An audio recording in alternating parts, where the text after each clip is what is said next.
Good evening, America. Before I begin my remarks, I'm going to do something a little uncharacteristic. A Trump is going to give up the microphone. Doesn't happen often, you may never see it again.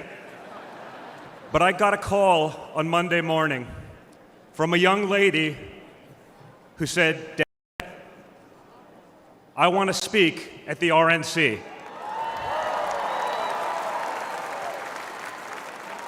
I want to speak at the RNC because I want America to know what my grandpa is actually like.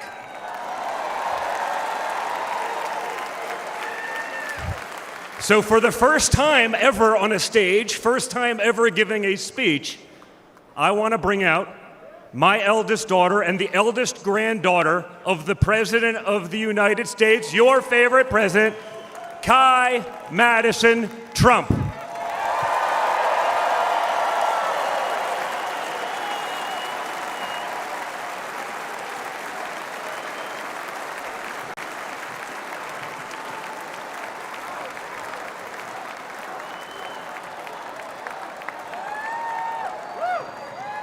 Hi everyone, my name is Kai Madison Trump. I am the granddaughter of Donald Trump. I'm speaking today to share the side of my grandpa that people don't often see. To me, he's just a normal grandpa. He gives us candy and soda when our parents aren't looking. He always wants to know how we're doing in school. When I made the high honor roll, he printed it out to show his friends how proud he was of me. I know. He calls me during the middle of the school day to ask how my golf game is going and tells me all about his. But then I have to remind him that I'm in school and I'll have to call him back later. When we play golf together, if I'm not on his team, he'll try to get inside of my head. I know. And he's always surprised that I don't let him get to me. But I have to remind him, I'm a Trump too.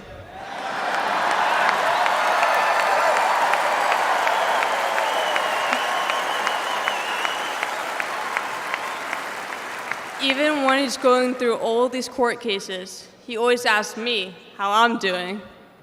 He always encourages me to push myself to be the most successful person I can be. Obviously, he sets the bar pretty high, but who knows, maybe one day I'll catch him.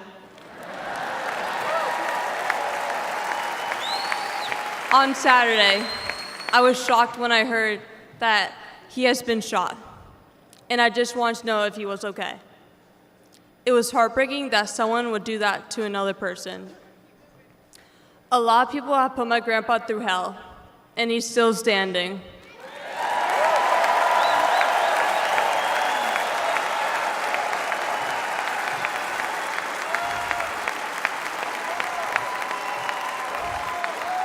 Grandpa, you are such an inspiration, and I love you.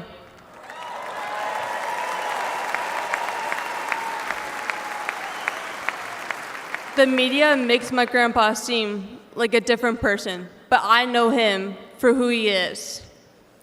He's very caring and loving. He truly wants the best for this country, and he will fight every single day to make America great again. Thank you very much.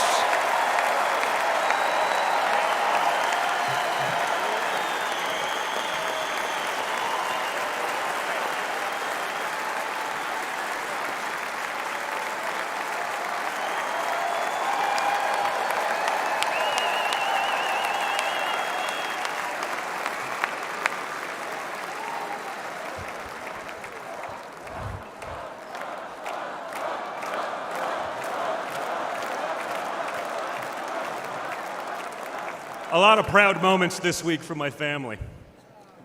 Thank you again, guys. Really appreciate that. That's not easy. That's the first time. I mean, this is what we call a large crowd for a speech, so incredible work, Kai. Now, back to business. Guys. Thank you, sir. Tonight we gather here in Milwaukee at one of the most crucial moments in American history. Just days ago, something that once seemed unimaginable became a terrifying reality. My father came under literal fire as an incredible, patriotic rally turned into a tragedy. On a field in Butler, Pennsylvania, a brave firefighter died. Others were injured, and as those bullets rained down, we came millimeters away from one of the darkest moments in our nation's history. But we did lose an American hero that day. We wish that he were with us tonight, but his memory will live on forever in the hearts of his family, his community, and the nation that he loved.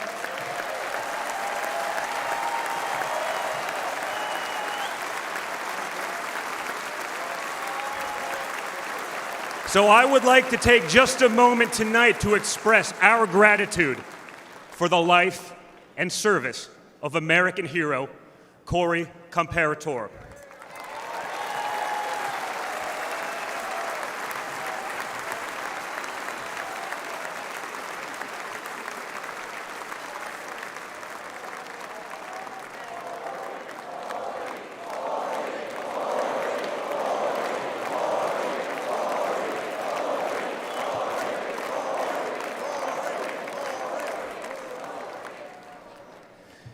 They say you can't truly know how you'll respond in a moment of danger until you're actually confronted with it. So what was my father's instinct as his life was on the line? Not to cower, not to surrender, but to show for all the world to see that the next American president has the heart of a lion.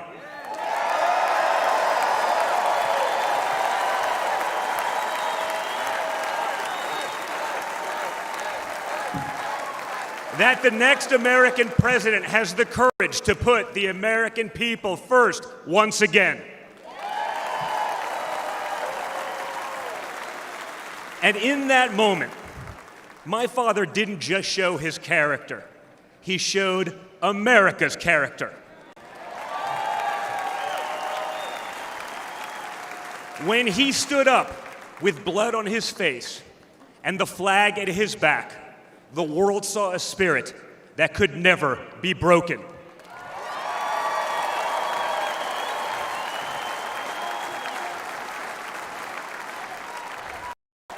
And that is the true spirit of America. America knows what it's like to be down. We know what it's like to be confused and to be afraid. Long before the attempt on my father's life, every American I met was filled with fear and anxiety. They were afraid our country was being torn apart. They were anxious about the massive and chaotic invasion of illegal aliens across our border. They were deeply concerned about partisan lawfare, education indoctrination, and attacks on freedom of speech. Most terrifying of all, they saw that our leaders didn't care, or worse, that they joyfully aided and abetted the erosion of our rights. And the lies. Oh yeah, the lies. We won't ever forget the lies. From left-wing politicians, from their allies in the media, when you hear them in a row, you fully understand the extent they have gone to divide this great nation. They lied about Russia collusion. They lied about Hunter's laptop. They lied about Joe Biden's fitness for office. They lied about the border being secure. They lied about inflation being transitory. They lied about how they would safely withdraw from Afghanistan. They lied about Biden being a, quote, moderate. And they told one nonstop lie after another about my father. But they could only run away from reality for so long. All hell has broken loose in America, and it's impossible to hide anymore.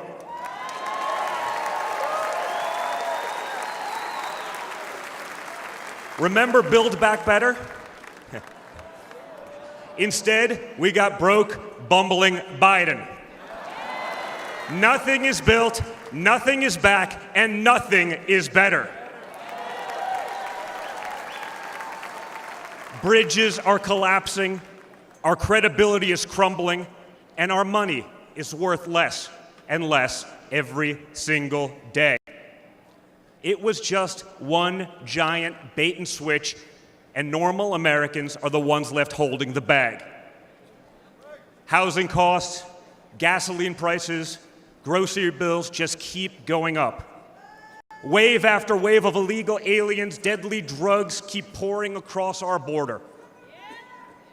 Meanwhile, pro-crime district attorneys have turned our cities into giant crime zones. They've turned criminals into victims, prosecutors into criminal defense attorneys, and police into public enemies.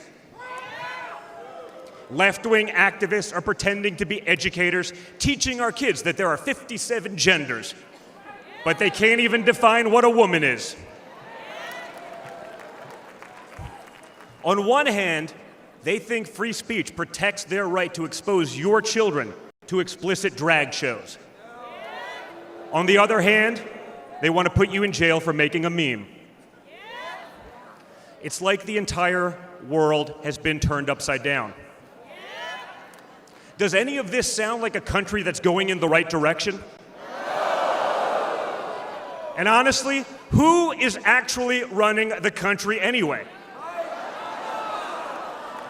It's obviously not Joe Biden. So who are they asking us to elect? Seriously, who's running things? Does anyone really know? Is it Jill? Is it Hunter? Barack Obama? Maybe it's the ghost of Corn Pop.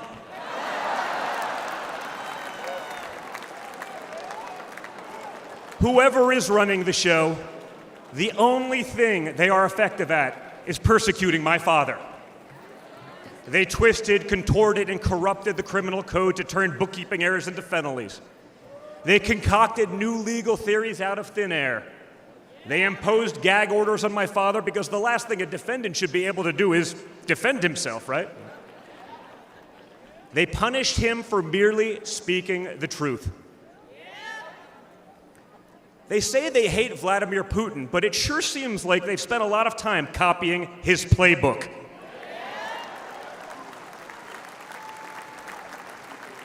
In this country, we don't criminalize political differences. We debate them. We vote on them. But we don't make you choose between picking a party or picking a jail cell.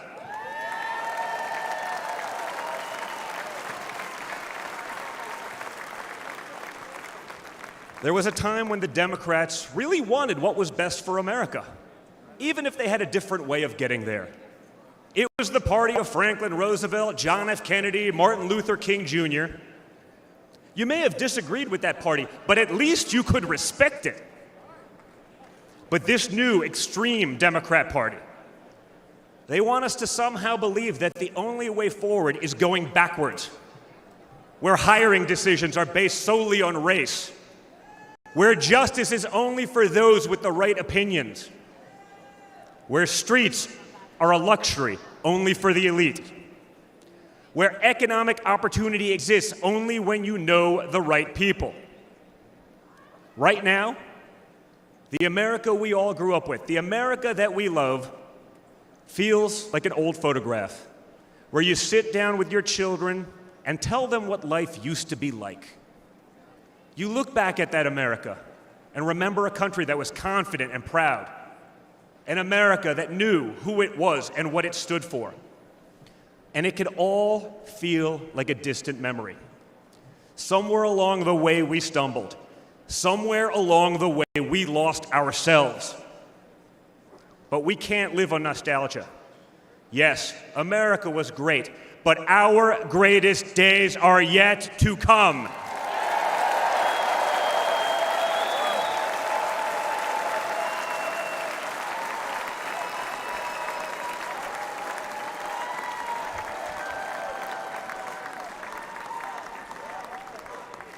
Because no matter how far off that old photo may feel, it's not the end of our story.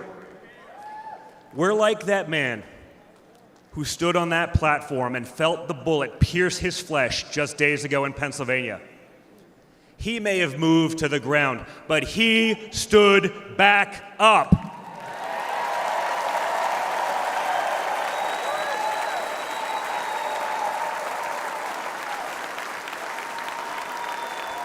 And when he did, my father raised his fist into the air. He looked out at the crowd, and what did he say?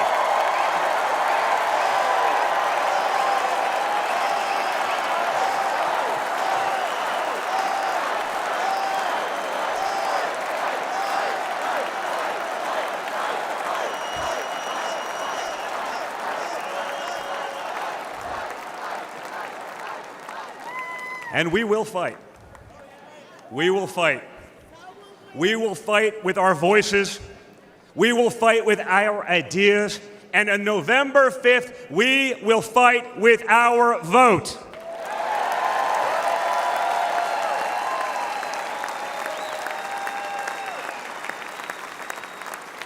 I've always been proud of him, but I've never been prouder of my father than I was in that moment.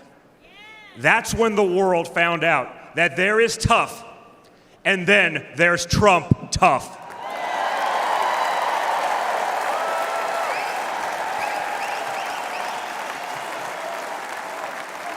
And the good news is, America is Trump tough.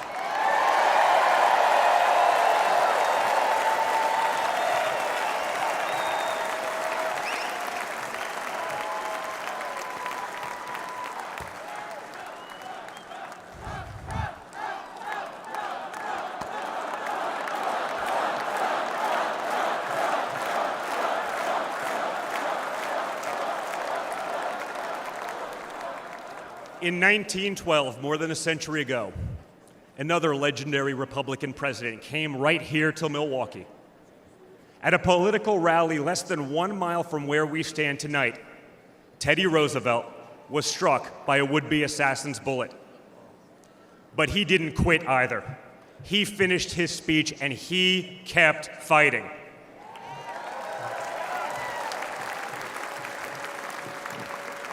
My friends, I don't believe in coincidences, but I do believe in God's plan.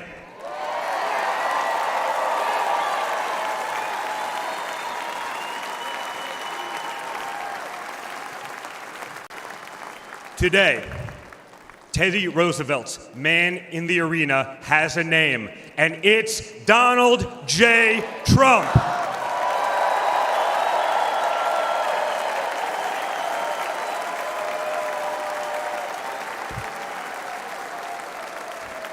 Remember, my father didn't have to run for re-election this year. He doesn't need the money, the fame, the power. Frankly, he doesn't need the witch hunts, the phony investigations, or the political prosecutions either. But he knew he had to run if there was any chance at saving America.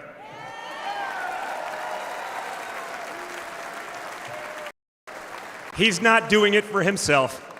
He's doing it for everyone here tonight, for everyone watching at home.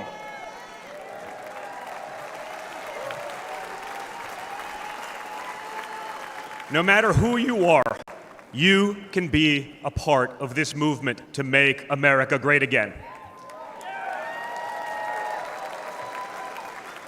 Look at me and my friend J.D. Vance, a kid from Appalachia and a kid from Trump Tower in Manhattan.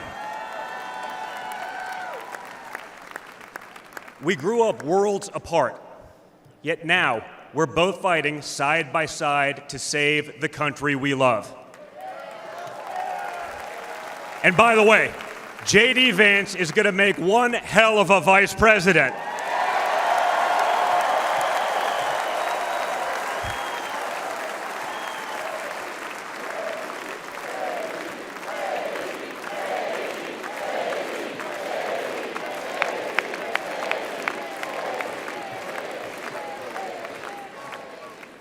For those of you who have tuned out politics or have never even voted, I want you to know, if you're looking for a better life, a more prosperous future, a safer, more wholesome and patriotic place to call home, there's room for you in this party and in this movement.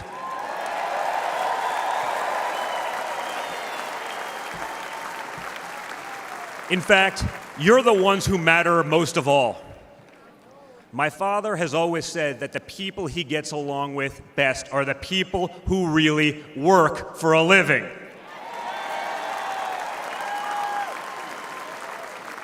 It's because of his background as a builder in construction, right? In construction, it doesn't matter how smart your architect is if you don't have the best guys laying the bricks. People with grit, people who get their hands dirty. That's a big problem with Washington, D.C. Most of the bureaucrats who rule over us have never built anything in their lives. It's time to build something real, something tangible, something that will last and leave this country better off for our children. That's my father's mission.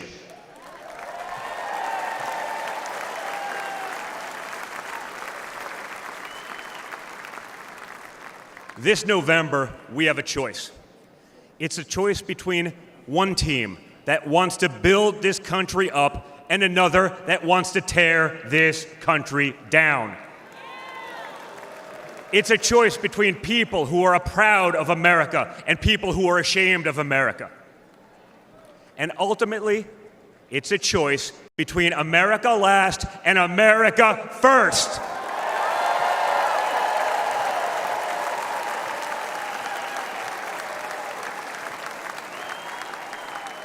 So if you love this country from the bottom of your heart, if you want to bring back common sense, if you want to save the American dream, if you want to stand up and fight for the future of our nation, you must re-elect my father, Donald J. Trump.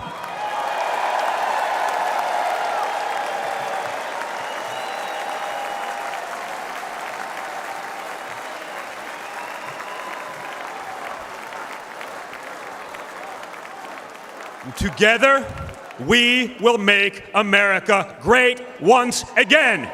Thank you. Thank you, Wisconsin.